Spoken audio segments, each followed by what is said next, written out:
We're going to be talking about 3 trades today that occurred in the 2017 NBA season. And when I look back on them, I just think, well, that was kind of weird. First one is going to start with the Charlotte Hornets, a team who at one time was 19-14 on the year, and they were looking like they were going to be a mid-tier playoff team in the Eastern Conference. A big part of that was Cody Zeller, a guy who I have called one of the more underrated players in the NBA today. Might not be the biggest dude in the world or the most intimidating rim protector of a center, but he uses his athleticism really well. His quickness, his agility, also a very smart defensive player. Knows when to switch, knows when to help, can close out on a shooter. Very versatile on that side of the floor, and his impact for the Hornets is felt in both sides of the floor, I would say. He's also a pretty strong finisher around the basket. But Zeller suffered an injury that left him out for a significant amount of time this year. And it was night and day how bad Charlotte was once he was off the floor. If you find Zeller's plus-minus stats as well as just their record when he was injured, he was like the closet MVP this year.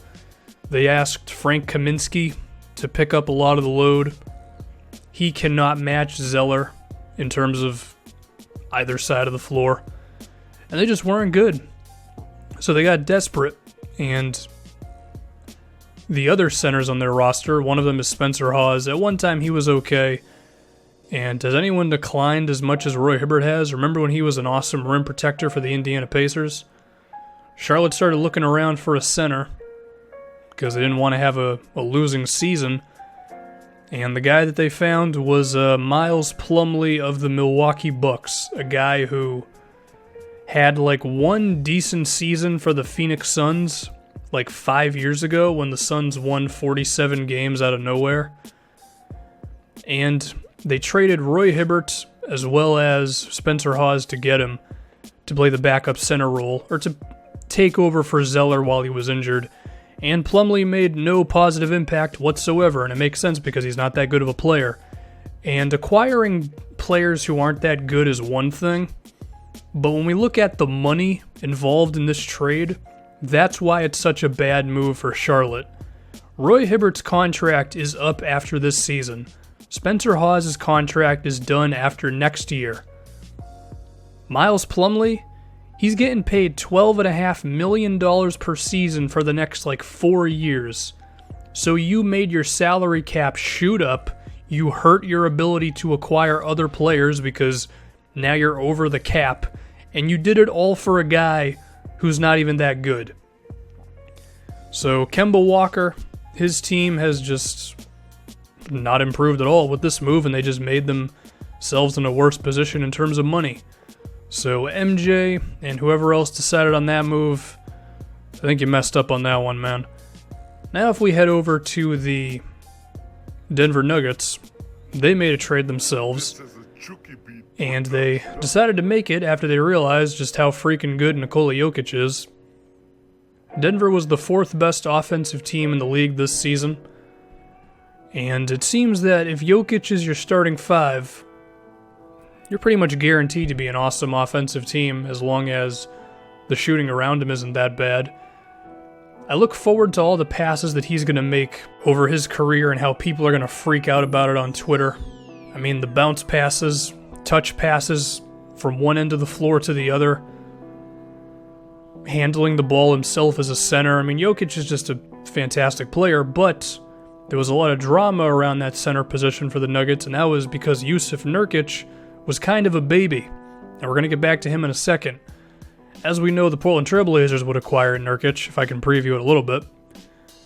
And the Blazers were in a really weird situation in the sense of they had some decent expectations going into the season, and then they were just terrible offensively. Mason Plumlee, we got both Plumlees in for this video, while being a very good passer, was not making the Blazers any better because his defense as a center, not that good. So Portland, desperate to find some sort of answer for a big guy, traded away Mason Plumlee for Jusuf Nurkic, but the Nuggets also gave them a first-round pick in the deal. And that first-round pick is a big deal, and I'll talk about it in a second. But the reason I think this was a bad move for the Nuggets is not actually because Nurkic was really good for the Blazers. I totally understand why they would trade him, given that he was being pretty immature about not getting minutes, and just didn't make a lot of sense for him to be on the roster behind Jokic. But why I'm saying it's a bad move for the Nuggets is because they gave up a first-round pick, which would be like the 20th pick overall, for a guy who I don't think makes him that much better. Plumlee, number one, cannot play with Nikola Jokic, because while Jokic can shoot, both of them are pretty bad defensively, so you can't have them on the floor together. So he's going to be playing backup for you. But like I mentioned, Denver was the 4th best offensive team in the league this season. They were the worst defensive team. Does Mason Plumlee really change that? Is he going to take you from the 30th best defensive team to like the 20th? No. Well then why'd you give up a first round pick for him? Also, you're going to have to pay him this season. You're going to have to pay him like $10 million or something.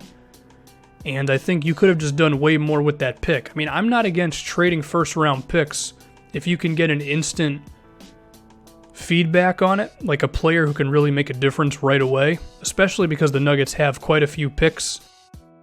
I don't see how Plumlee does that. I mean, if the guy you got was someone who could be awesome defensively as a backup center, or someone who could play next to Nikola Jokic and be a defensive player, then I get it. For a backup center who's not going to do much for you, at least to me, I just don't see the point in that trade for them. And then finally, we head to the Philadelphia 76ers, who have had a center conundrum for a few seasons now. Joel Embiid finally ended that one, though, because it's clear that he's the best player they have there. And so the two backups, Jahlil Okafor and Nerlens Noel, have been in trade discussions this entire season, from the moment we saw how good Joel Embiid was. And as we all know, one of those centers was moved this season. That guy would be Nerlens Noel, someone who I've praised a lot because of his athleticism and his defense and all that. But the reason I'm saying this was a bad move for Philadelphia, the move itself, I mean, it's not good, but it's not the worst thing in the world. I do think you could have potentially gotten a better offer if you didn't wait until the trade deadline, because everybody knew at that point you were desperate. So getting Justin Anderson and 2 second-round picks, I mean, it's whatever. I don't know if Justin Anderson is a legit NBA player or not. I think his three-point shot will tell that one. But why I don't like this move for the Sixers is that you never saw if Nerlens Noel and Joel Embiid could play together. And if you look at it offensively, Embiid's a really good shooter. So it's not like there would just be a logjam with both of them trying to do stuff around the basket. But defensively, both of these guys are really good. Sure, Nerlens Noel is best used as a center who can defend around the rim, but he's also shown an ability to defend power forwards anyway. So if you had Nerlens defending the other team's 4 and going across screens and switching when he can and helping when he can, and then you have Joel Embiid chilling around the basket, which is what he was doing anyway for them, making them a really good defensive team when he was in the game, I think that could have done something, man. Because if that would have worked, I mean, having those two as your defensive anchors, that could have just been really something. But they just never tried it. They only played like 7 minutes together all season. And I'm not saying it definitely would have worked, but you didn't even see is the problem. And offensively, I think Embiid, I mean, he averaged 2 assists a game as a rookie center, so I think there could have been times when he was posting up and Nerlens could cut to the rim and there could have been something there. They could have potentially been something together, but the Sixers never even entertained the idea.